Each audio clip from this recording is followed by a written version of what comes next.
Hello guys, welcome back to another video. In this video I will tell you about you will understand entire folder structure in this video. सो एक और new video में आप लोग का स्वागत है। इस वीडियो में आप लोग का पूरा फोल्डर स्ट्रक्चर बताऊंगा जो कि बहुत इम्पॉर्टेंट है आपको समझना। विदाउट फोल्डर स्ट्रक्चर आप क्या करोगे, कोड को कभी इधर लिखोगे, कभी उधर लिखोगे, कभी अपने मन से कुछ भी फाइल बना के लिखोगे।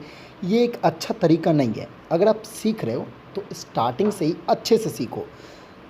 लोग ऐसा होता है पहले नॉर्मल सीख लेते हैं, देन फिर उसको फिर सीखते हैं। आप सीख रहे हो, सीखना इज़ मोर इम्पॉर्टेंट, बट अच्छे से सीखो ताकि आपको दिक्कत नहीं हो इन फ्यूचर। आप शुरू से ही इंडस्ट्री स्टैंडर्ड को फॉलो करो। लास्ट वीडियो में हम लोगों ने एडमिन को लॉगिन किया था, अपने प्रोग्राम को रन करके डेटा को माइग्रेट किया था क्योंकि टेबल शुरू में क्रिएटेड नहीं था। एंड देन हम लोग ने आईडी पासवर्ड बनाया था क्रिएट सुपर यूज़र का यूज़ करके, जो कि कमांड का। अब इस वीडियो में हम लोग पूरा फोल्डर स्ट्रक्चर समझेंगे। सबसे पहले हम अपने प्रोग्राम को रन कर लेते हैं एंड सारी चीज़ देख लेते हैं हम लोगों ने किया क्या था। सबसे पहले जिस फोल्डर में थे उस फोल्डर में हम लोग जाएंगे। फोल्डर में जाने के बाद हमें करना ये है कि पाइथन को रन कराना है। manage.py यहाँ पे सारा चीज़ हैंडल करता है। manage.py लिखेंगे हम, Python manage.py and then run server. Run server एक कमांड है जिसके द्वारा हमारा जेंगो स्टार्ट होता है। इन फ्यूचर हम और 2-3 कमांड पढ़ेंगे, जैसे कि start app and different services and different command. Basically यहाँ पे हमारा स्टार्ट हो चुका है एंड जेंगो का भी हमारा वेब पेज आ चुका है जो कि एडमिन का है।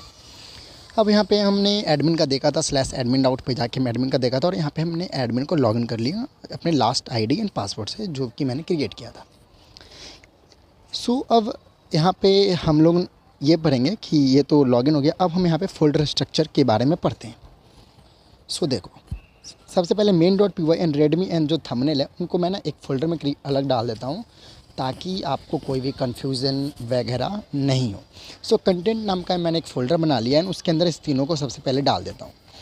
अब इसके बाद हम समझेंगे ये Django ट्यूटोरियल नाम ही क्यों पड़ा, उसके अंदर माई साइट नाम का फ़ोल्डर क्यों क्रिएट हुआ। बेसिकली देखो, अब Django ट्यूटोरियल इसलिए क्योंकि मैंने प्रोजेक्ट का नाम वो रखा था। माई साइट इसलिए पड़ा क्योंकि हम लोगों ने जब हम क्रिएट कर रहे थे, मीन्स जब हम अपना फ़ोल्डर बना रहे थे, ठीक है, तो वहाँ पे हम लोगों ने क्या किया था कि माई साइट लिखा था। मैं ना आपको वो चीज़ें दिखा देता हूँ, ठीक है, Django के डॉक्यूमेंटेशन पे जाके, क्योंकि मैं सबसे पहले डॉक्यूमेंटेशन खोल लेता हूँ। Django का जो भी डॉक्यूमेंटेशन है मैंने आपको वहाँ पे दिखाता हूँ, और नहीं तो मैंने कल एक प्रोग्राम रन भी किया था, उसमें मैंने यहाँ पे सेव किया था, ठीक है।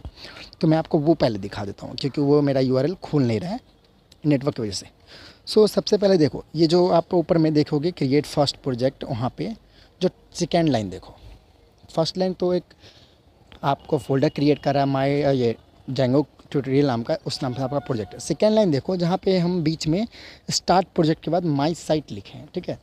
तो आप यहाँ पे अगर बैकएंड लिखोगे तो देन आपके फ़ोल्डर के अंदर में बैकएंड नाम का फ़ोल्डर क्रिएट होगा। अगर आप XYZ लिखोगे तो XYZ नाम का क्रिएट होगा। आप अपना नाम लिखोगे तो अपने नाम का फ़ोल्डर क्रिएट होगा। जो भी आप चीज़ वहाँ पे लिखोगे उस नाम का क्रिएट हो जाएगा। ये मैं आपको डॉक्यूमेंटेशन में भी अभी दिखा दूँगा। आप कुछ देर में डॉक्यूमेंटेशन भी देखोगे तो वहाँ पे आप देख लोगे। अब हम डॉक्यूमेंटेशन पे आ जाते हैं बेसिकली, एंड डॉक्यूमेंटेशन में मैं आपको बेसिकली दिखाता हूँ कि वहाँ पे हम लोगों ने कहाँ पे किया था, तो आपको लगे मैंने सही चीज़ बता रहा हूँ। अब देखो, जैसे हम इसके डॉक्यूमेंटेशन पे आ जाते हैं एंड देन फर्स्ट ट्यूटोरियल पे जाते हैं जहाँ पे हम लोगों ने फर्स्ट प्रोजेक्ट उसको बनाया था। एंड देन उसके बाद ये सारा चीज़ देखो, ये तो हमारा फर्स्ट प्रोजेक्ट में यहाँ पे बनाया था। देखो यहाँ पे जो माई साइट है ना, तो यही माई साइट में जो भी आप यहाँ पे रहेगा वही सी नाम का फ़ोल्डर क्रिएट होगा आपके प्रोजेक्ट के अंदर। एंड देन ये तो हो गई माई साइट के बारे में। अब ये देखो MyDB.SQL है, मैंने बोला था आपको कि किसी भी थर्ड पार्टी प्लेटफॉर्म पर जाने का ज़रूरत नहीं है।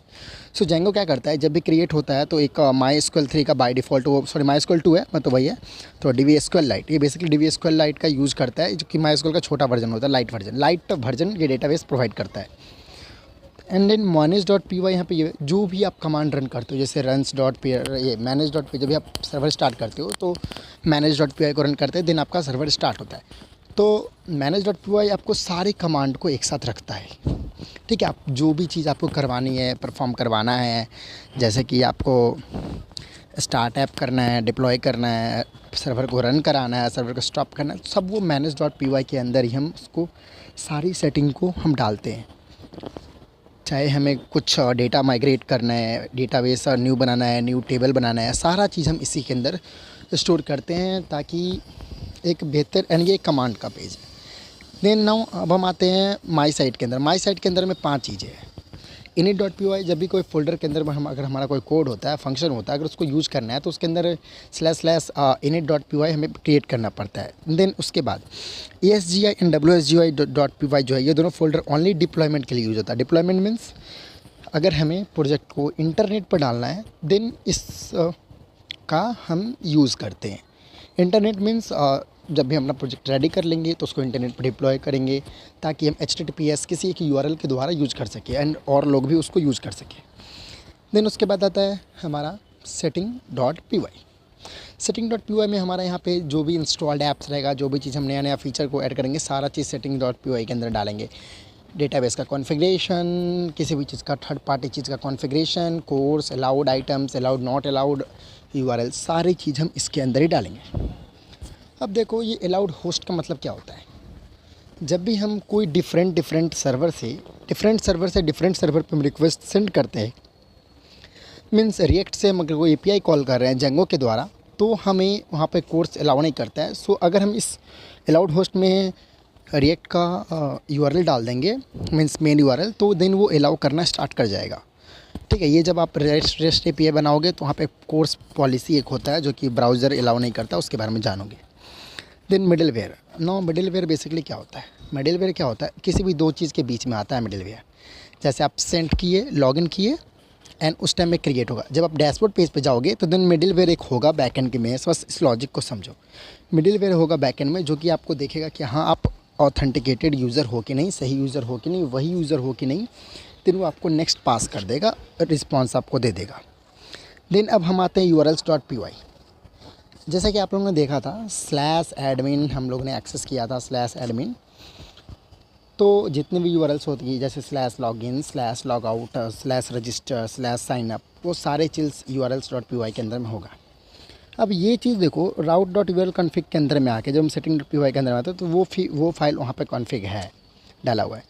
सो जब भी हम इन फ्यूचर कोई भी urls.py के अंदर में डालेंगे तो वो ऑटोमेटिक हमें बार बार setting.py के अंदर में इंपोर्ट का ज़रूरत नहीं है, वो एक ही बार में वो सारा काम हो जाएगा। अगर किसी भी अलाउड होस्ट को नहीं करना है तो देन हम सारा चीज़ उसको हटा देंगे।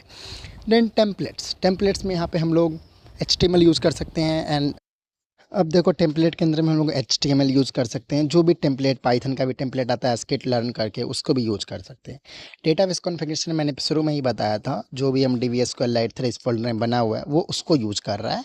इसके जगह दूसरे डेटाबेस हम लोग कॉन्फ़िगरेशन कर सकते हैं। ठीक है, एंड बाकी सब चीज़ें वो हैं जो कि मैंने बताया था ORM करके, जहाँ पे आपको चेक करेगा, मतलब वैलिडेटर है जहाँ पे चेक करेगा कि पासवर्ड आपका ऑथेंटिक है कि नहीं है। देन उसके बाद लैंग्वेज है, टाइम है, और बस यही सारी चीज़ें हैं।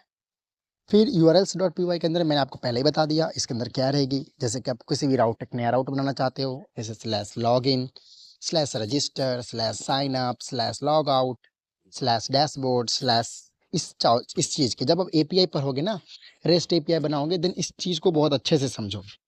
सो अब हम यहाँ पे ये करेंगे कि एक ना हम यहाँ पे क्रिएट कर लेंगे राउट्स। मैं आपको प्रैक्टिकल दिखाता हूँ, प्रैक्टिकल ज़्यादा समझ में आएगा आपको।